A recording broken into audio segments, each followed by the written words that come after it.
بسم اللہ الرحمن الرحیم، السلام علیکم، میں سمیع ابراہیم، آپ دیکھ رہے ہیں ہمارا یوٹیوب اور فیس بک چینل۔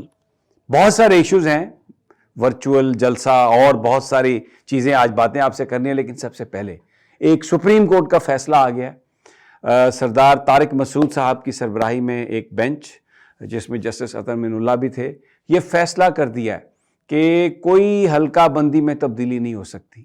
پٹیشن تھی جو نئی حلقہ بندیاں ہوئیں اس پر اعتراض تھے لوگوں کے، تو یہ درخواست تھی، تو آج ابھی سپریم کورٹ نے یہ فیصلہ کر دیا ہے کہ حلقہ بندیوں میں کوئی تبدیلی نہیں ہوگی، جو پرانی حلقہ بندیاں ہیں اسی کے تحت انتخابات ہوں گے، اور جو نئی حلقہ بندی ہے اس کے خلاف اگر کسی نے اپیل کرنی ہے تو وہ اپیل بالکل نہیں سنی جائے گی، اس پرٹیکولر حلقے میں وہی پرانی حلقہ بندی کے تحت انتخابات ہوں گے۔ اور اس کا مقصد یہ ہے کہ بالکل راستہ بند کر دیا ہے کہ اب 8 فروری کا جو انتخاب ہے وہ ملتوی نہیں کرنا، کورٹ یہ کہہ چکی ہے، اور آج بھی اس پر مہر لگا دی ہے سپریم کورٹ کے بینچ نے کہ جناب الیکشن پرانی حلقہ بندیوں کے تحت ہوں گے، ان حلقوں میں جہاں نئی حلقہ بندی جو بھی کی گئی ہے اس کے خلاف جو اپیل ہے وہ بالکل نہیں سنے گی کوئی عدالت، وہ ختم بالکل، اور وہاں پہ جو پرانی حلقہ بندی ہے اسی کے تحت انتخابات ہوں گے، اور اپیلوں پہ اور یہ سماعت کر کے بالکل کسی طریقے سے بھی معاملے کو آگے نہیں لے جایا جائے گا۔ جلسے کی بات ہو رہی ہے، ورچوئل جلسہ پاکستان کی تاریخ کا سب سے پہلا، لیکن وہی ہوا جس کی توقع کی جا رہی تھی۔ حکومت نے کیا کیا؟ ٹویٹر کی سپیڈ کو سلو کر دیا، یوٹیوب کو سلو کر دیا، فیس بک کو اڑا دیا۔ بہت سارے علاقوں میں تو انٹرنیٹ کی سروس ٹوٹل ختم ہو گئی، بہت سارے علاقوں میں بجلی بند کر دی گئی۔ مقصد کیا تھا کہ تحریک انصاف کا وہ جلسہ جس میں عمران خان شریک بھی نہیں ہے وہ لوگوں تک ان کی آواز پہنچے۔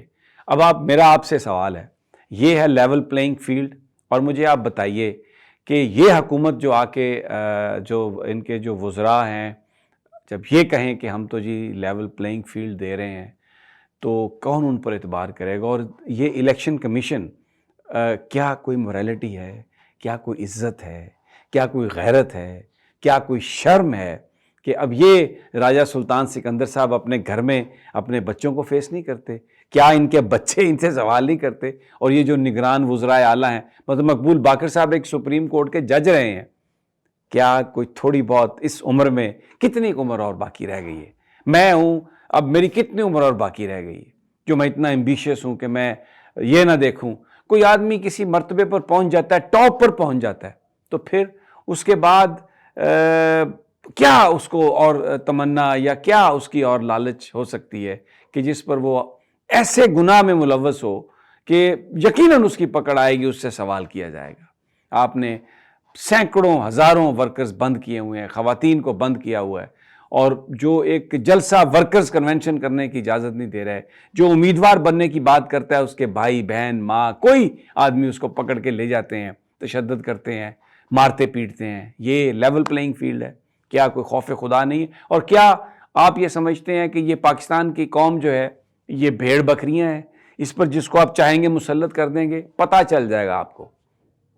یہ کل 1.5 کروڑ لوگوں نے باوجود اس کے کہ انٹرنیٹ سلو ہو گئی، سب کچھ ہوا، پوری دنیا میں پاکستانی ڈائسپورا انہوں نے دیکھا اس کو، پھر لوگوں نے وی پی این لگایا، وی پی این بھی فیل ہو گئے۔ میں دیکھ رہا تھا ٹویٹر پہ لوگوں نے اپنی ویب سائٹس پر اپنے اکاؤنٹس پر سٹریم کیا، کچھ لوگ جو پی ٹی آئی کی سٹریم اٹھا کے اپنے چینل سے کر رہے تھے، لاکھ سبسکرائبر یا ویورز وہاں پر موجود تھے جنہوں نے یہ سب کچھ سنا۔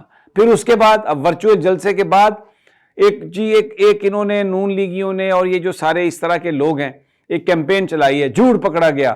یعنی میں کہتا ہوں کہ ایک کوئی لمٹ ہوتی ہے نا، میں برے الفاظ نہیں استعمال کرنا چاہتا، میں اس سے پالیٹکس، یہ ایک اصول کی بات ہے، میں I don't want to use any slanderous word یا کوئی ایسی بات، لیکن میں یہ کہہ رہا ہوں کہ اگر مقابلہ کرنا ہے تو کم از کم جو آپ کا جو حریف ہے، بھلے اس کے آپ نے ہاتھ باندھ دیے ہیں، کم از کم گراؤنڈ میں تو آنے دو۔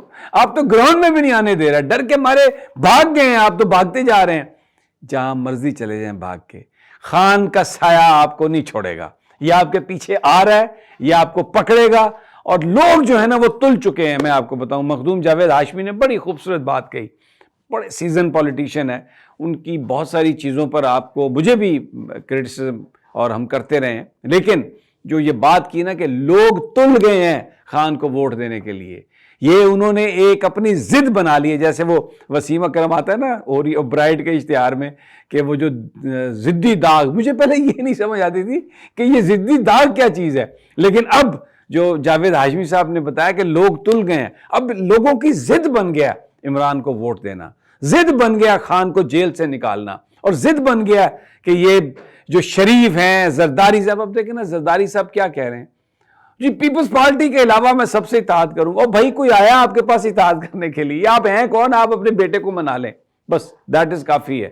آپ اپنے گھر کی لڑائی ختم کر لیں. ابھی کیا ہے پاکستان کا مقدر, میں چاہتا ہوں جی آصفہ بھی الیکشن لڑے, میں چاہتا ہوں جی پھر اس کے بچے بھی الیکشن لڑیں, میں چاہتا ہوں جی یہ, او بھائی خدا کے لیے چھوڑ دیں اب اس قوم کو, بڑا آپ نے مال بنا لیا ہے, جائیں آپ. میں غلام علی کی دعوت پر آیا ہوں, اچھا جی میں اب تربت میں جا رہا ہوں, کچھ نہیں ہونے والا آپ کا. آپ کو لوگ دیکھ چکے ہیں, آپ بیک ڈور سے ہیرا پھیری کر کے ہی اقتدار میں آپ آ سکتے ہیں, اور آپ آئے ہیں اقتدار میں, ہو سکتا ہے دوبارہ بھی آ جائیں, لیکن لوگوں نے اپنا فیصلہ سنا دیا. دیکھیں میں آپ کو ایک بات کہتا ہوں, وہ یزید تھا حسین ہے, یہ ہے وہ فلسفی اس وقت پاکستان کے اندر. عزت سے غیرت سے جینے والے لوگ وہ کھڑے ہیں عمران خان کے ساتھ, ایک اصول کی خاطر کھڑے ہیں اور کھڑے رہیں گے. یہ طاقت کے سامنے, ریاستی طاقت کے سامنے ہو سکتا ہے لوگ سروائیو نہ کر سکیں, لیکن لوگوں کی جو لوگوں کی جو دل ہیں, جو لوگوں کے دلوں کا وزیر اعظم ہے, وہ سب کو, پوری دنیا کو پتہ چل گیا. کل جس وقت آپ انٹرنیٹ سلو کر رہے تھے نا, پوری دنیا کا میڈیا یہ بات بتا رہا تھا. میں حیران ہوں, جب آپ انٹرنیشنل پرسنالٹیز کو فیس کرتے ہیں تو کبھی آپ کو خیال نہیں آیا کہ یہ تو جانتے ہیں, سالے کیا سوچ رہے ہوں گے کہ یار یہ کون ہے بندہ جو نہ گھر کا نہ گھاٹ کا, لیکن ادھر آ کے تو وزیر بھی ہے, وزیر اعظم بھی ہے, اور پتہ نہیں کیا بنا ہوا. بہرحال اب تو آپ کی جو بیسیکلی ترس آتا ہے آپ پہ, اب یہ جو کوششیں ہیں عمران کو ہٹانے کی اور اس کو پیچھے کے, ترس آتا ہے آپ پہ. یقین کریں آپ قابل رحم ہیں واقعی, یعنی اتنی ذلت اللہ تعالیٰ معاف کرے. میں تو کہتا ہوں کسی دشمن کو بھی نہیں, آپ تو پھر ہمارے اپنے ہیں, سارے پاکستانی ہیں, اللہ تعالیٰ کسی دشمن کو بھی اتنی ذلت نہ دے جو ابھی آپ کے حصے میں آ چکی ہے. اچھا جناب, سنا یہ ہے کہ رجسٹرار صاحب جو ہیں ایک وہ بلا رہے ہیں ایف آئی اے والوں کو, کوئی لسٹ بنائی ہے بیچارے ہم جیسے غریب یوٹیوبرز کی, پکڑ لیں ان کو. اچھا یہ کیا کہہ رہے ہیں کہ ہمارے معاملے میں نہ پکڑیں, کسی اور کیس میں پکڑ لیں. اچھا اللہ خیر کرے گا, وہی ہے عزت ذلت زندگی سب اسی کے ہاتھ میں ہے, ہم انسان کیا کر سکتے ہیں. جو سانس یہاں پر ہے وہ تو ہے, اور جو رات قبر میں ہے, جو ٹائم قبر میں ہے, کون اس کو روک سکتا ہے. بس اللہ سے رحم کی دعا ہے کہ میرے مولا تو رحم کر. شیر افضل مروت کی ابھی تھوڑی دیر میں سماعت ہونے والی ہے. جیسے ہی اطلاع آتی ہے آپ کو بتاتے ہیں. وہ بھی ایک سازش کے ذریعے کس طریقے سے بلایا گیا لاہور میں, انہیں وہاں پر گرفتار کرایا گیا لاہور ہائی کورٹ کے باہر, ایم پی او کے تحت ان کو پکڑوایا گیا. سردار لطیف خان کھوسا, جو میں نے کہا تھا کہ انہوں نے آ جانا تھا جمعرات کو, پی ٹی آئی میں اناؤنس ہو جانا تھا ان کا, لیکن وہ جو حالات چلے اس دن اس کی وجہ سے وہ تھوڑا ڈیلے ہوا. لیکن بہرحال وہ آج شیر افضل مروت کے لیے وہاں پر کوششیں کر رہے ہیں. دوسری جانب جیل میں سائفر ٹرائل, وہ جو ایک گھٹیا ترین مقدمہ قدرت اللہ صاحب کی عدالت میں بنایا گیا, یعنی جس کی سماعت ہے, بنایا تو نہیں گیا وہاں پہ, سماعت ہے اس کی, بشرا بی بی صاحبہ اور عمران خان کے خلاف, جس کی تفصیل بتاتے ہوئے بھی شرم آتی. کوئی انسان اس حد تک گر سکتا ہے, میں کبھی تصور بھی نہیں کر سکتا تھا. اس کی سماعت ہے. اور یہ آج انٹرا کورٹ اپیل جو ہے, وہ انٹرا کورٹ الیکشن کے حوالے سے بھی الیکشن کمیشن نے فیصلہ کرنا ہے, لیکن اس پشاور ہائی کورٹ نے, انہوں نے بڑی چالاکی کی. الیکشن کمیشن نے بلے کا معاملہ علیحدہ کر دیا, انٹرا پارٹی الیکشن علیحدہ کر دیا, لیکن وہ دونوں معاملات میں پشاور ہائی کورٹ نے الیکشن کمیشن کو روک دیا کہ آپ ذرا رہنے دیں, آپ کی جو غیر جانبداری ہے نا وہ ہمیں سب کو پتہ ہے, آپ جتنے کہ معزز ہیں وہ ہم سب جانتے ہیں, تو رہنے دیں آپ ذرا, اس پر کوئی فیصلے کی تکلیف نہ کریں. تو بہرحال دیکھتے ہیں کیا ہوتا ہے. وہ پنجابی میں کہتے ہیں اب اس کا اس سے کوئی تعلق نہیں. یہ ہمیں الیکشن کمیشن والے بھی کہتے ہیں. اب یہ کچھ لوگ ایسے ہیں, کچھ ادارے ایسے ہیں جو زبردستی ڈنڈے سے عزت کرانا چاہتے ہیں. وہ عزت دل سے ہوتی ہے, اس طرح نہیں ہوتی جس طرح آپ کرانا چاہ رہے ہیں. بندہ لچوی ٹالتا رہے تو پھر کہے کہ میری عزت بھی ہو جائے, ایسا نہیں ہو سکتا. اجازت دیں اگلی ویڈیو تک. اللہ نگہبان.